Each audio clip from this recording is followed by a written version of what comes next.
Welcome to the podcast. We've been chosen to pick a chapter from Ben Judah's book, This is London, Life and Death in the World City.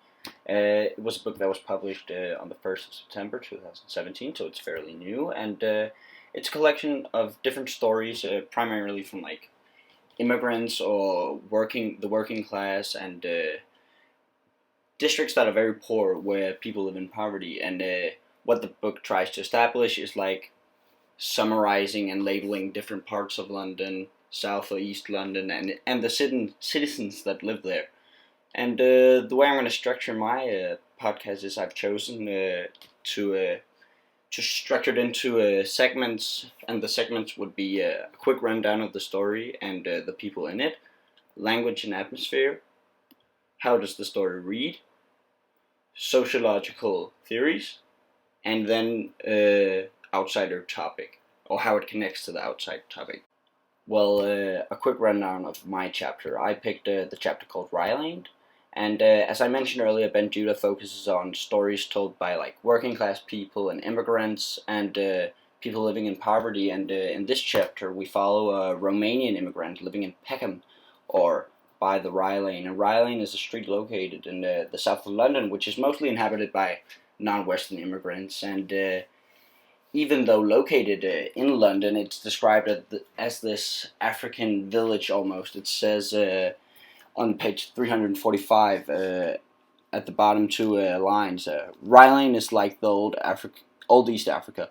This is a black African street. They're the ones shopping, and the shops are made for them.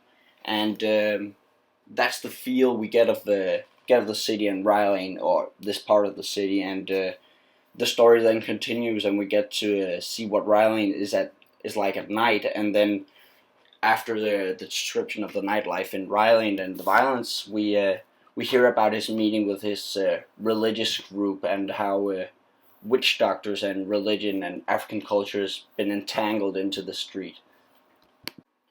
Now let's talk about language, and I think the language is very immersive. And what I mean by immersive, it's very descriptive. The two first pages are descriptions of Rye Lane and the nightlife. And I also think that language has to be very immersive. It has to draw you in, because the whole thing about this story is feeling the atmosphere. And the language is very harsh, and the choice of words have very negative connotations, like slum, foo-foo, white privilege, gutter, posh whites. And you could even make semantic fields describing the different races.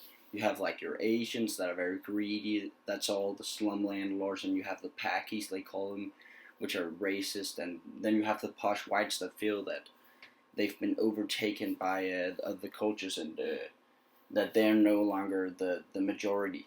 And and with this divide of race, you get the feeling that everyone's alone. I even have a quote that says, "You know what shocks me about the London? That you're on your own. People not friendly. People not there. They are so individualistic that you could be walking down the lane, some bad men come and mug you there. You might be crying for help, screaming for the help, and they will walk right past you." And that shows the language builds walls between these different ethnical groups. And I think that's the whole story's point, because I guess my main point is that the story isn't about this guy going to this witch doctor. It's about understanding the culture and the setting and atmosphere that is in this Rye Lane, is in this little town or community. And one of the ways atmosphere is also portrayed is in these photos. And I really like the photos going along with the chapter. And you could look at pictures like the picture on page 354.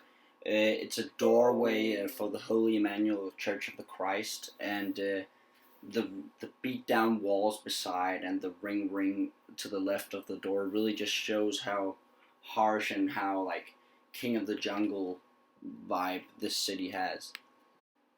Now I want to move on to how the story reads. And what I mean by this is this big conundrum if this story is fiction or non-fiction, and how you should analyze it. And I think that it reads kind of like a biography in some sorts, because you have dialogue, but you also have inner monologue. An example of this could be on page 357, where we have an inner monologue with our Romanian immigrant that says, "As best as I can, I lie. I'm a Romanian immigrant.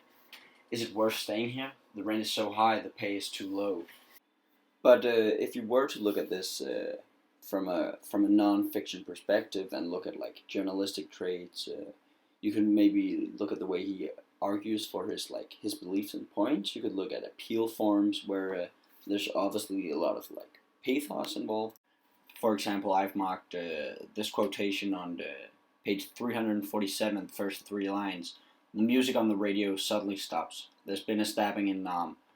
Then the tunes come right back on again." And I think this shows some kind of pathos and emotion. But that's one way to argue for your beliefs. I think another way you could argue that his beliefs are and views and points are like shown is through ethos, because this is based on a true story, and the characters are not characters; they're people. They're very real. And that way, these people have been through these experiences and have some sort of like credibility. And I think the pictures have to show for that in some way, that this is real and this has happened and this is how it is like in South London or other parts of the country. So, like, my point is, the way I think you should read the text is as a non-fiction text that shows reality, and I think it's communicated in a fiction sense way, like a biography, but I think the points it's trying to make are points to real life problems and situations, and therefore it should be read as a non-fiction text. And since I think you should read it as a non-fiction text, that's where it comes into play, like these theories of sociology, because it is a real life situation, so you could also use some of those theories to analyze and understand the book better. I've chosen Pierre Botteux, and he talks about like values. He talks about like cultural values and like political values, how you view your like economical situation and like your place in society, which like social class you rank in, and based on these values you have a habitus, and that's like the way you think things should be and how you act. And that's what we see in this like chapter. We look at all the different minority groups that have different cultural values and like different political values, and they are placed into brackets almost, like the Asians are greedy and like the Africans are really rough and violent. And that's what I think his theories can like add to this story and the view that you see this story in.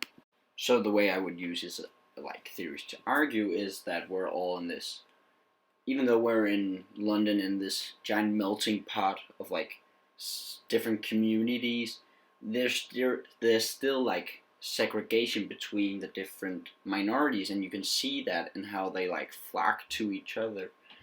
There are a lot of other philosophers and theories we could like tag along with this story, like Habermas or Foucault, but since we have a time limit, I would probably, if this was an exam, go into that in my discussion or our like conversation.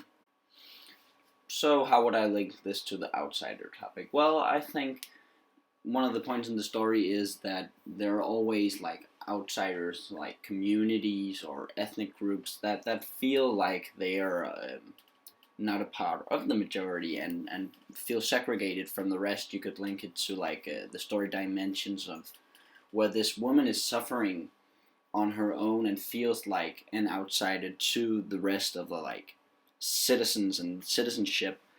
And I think that is how I would link it personally to the outsider topic. Yeah. Well, thanks for listening to this podcast. And normally now we would proceed into this discussion part, and I would just like to say I think that I picked and chose the most central themes to the story and sections. So, yeah. Thanks for listening.